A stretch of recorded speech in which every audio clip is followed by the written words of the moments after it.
और चले इस वक्त का बड़ा अपडेट आपको दे दें। एनसीटी बिल लोकसभा में पास हो गया है, यानी कि इसका मतलब है कि अब दिल्ली में उपराज्यपाल को ज्यादा शक्तियां मिलने वाली हैं। बड़ी जानकारी से फिलहाल आपको रूबरू करवा रहे हैं। लोकसभा में एनसीटी बिल पास हो चुका है और दिल्ली के उपराज्यपाल की शक्तियों को बढ़ाने वाला बिल था, जो कि अब पास हो चुका है। दिल्ली सरकार इसी बिल का विरोध कर रही थी। उनका साफ तौर पर कहना था कि अगर उपराज्यपाल को इतनी शक्तियां दे दी जाएंगी तो फिर जनता कहां जाएगी। अगर मुख्यमंत्री के पास इतनी पावर नहीं होगी तो जनता क्या उपराज्यपाल के पास जाएगी। तमाम तरीके की दलीलें दी जा रही थी। वहीं अगर बीजेपी की बात की जाए तो बीजेपी इस बिल का समर्थन कर रही थी और आज एनसीटी बिल लोकसभा में पास हो गया है।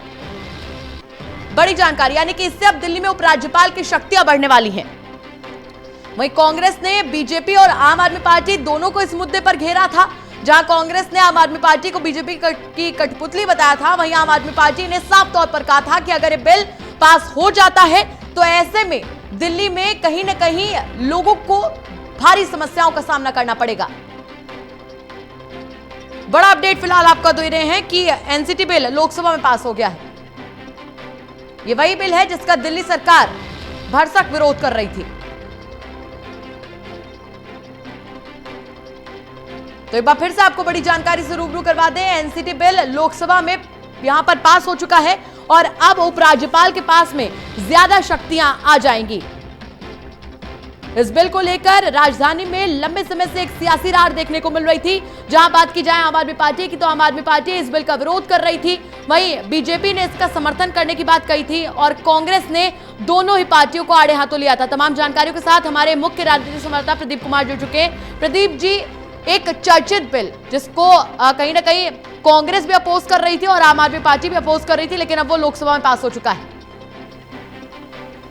देखिए, बिल्कुल काफी महत्वपूर्ण विधेयक है। दिल्ली के लिहाज से अगर आप देखें, एलजी को इससे काफी शक्तियां मिलेंगी और ये बिल पारित हो गया है लोकसभा में, जहां पर विपक्ष का विरोध रहा, लेकिन बावजूद इससे यहाँ पर ये बिल पारित होने में कामयाब रहा, क्योंकि संख्या बल के लिहाज से बीजेपी के पास लोकसभा में जबरदस्त बहुमत है।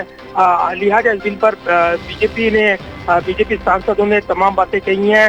हालांकि आम आदमी पार्टी सांसद, इसके अलावा कांग्रेस के सांसद इस बिल को विरोध में थे और इस बिल का विरोध जताते हुए कांग्रेस की ओर से मनीष तिवारी ने कहा कि इस बिल के जरिए दिल्ली पर परोक्ष रूप से अपना यहाँ नियंत्रण करना चाहती है बीजेपी, और इसीलिए इस पर विरोध जताते हुए कांग्रेस ने अपना तर्क रखा है।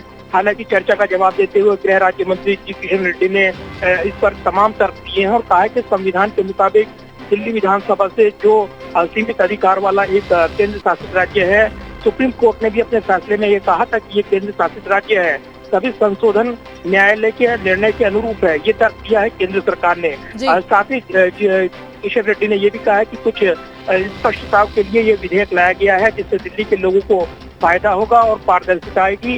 मंत्री के जवाब के बाद लोकसभा में इस बिल को ध्वनिमत से पारित किया गया है, यानी राष्ट्रीय राजधानी राज्य क्षेत्र शासन संशोधन विधेयक 2021 को मंजूरी मिली है।